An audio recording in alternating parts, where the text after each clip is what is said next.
mobilitzem per l'entitat Associació d'Hàbitats i des de l'Institut Bosch de la Coma col·laborem en el projecte Rius.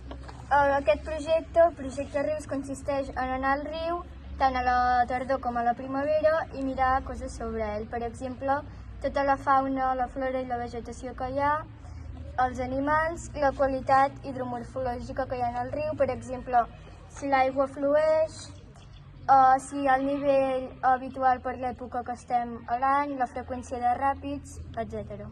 També podem trobar el cabal, que vol dir l'amplada, la fondària, la secció, la velocitat per metres per segon i el cabal per metres cúbics per segon. També podem trobar la qualitat física o química, que vol dir la temperatura, la transparència, el pH, els nitrats, els oxigen dissolt i el tant per cent de saturació d'oxigen. I a vegades també fèiem hipòtesis i segons les dades que obteníem del riu dèiem si eren certes o falses. Per exemple, si l'aigua està neta, si hi ha prou oxigen perquè hi visquin animals o si viuen animals que necessiten estar en aigües contaminades, doncs després és que l'aigua està contaminada.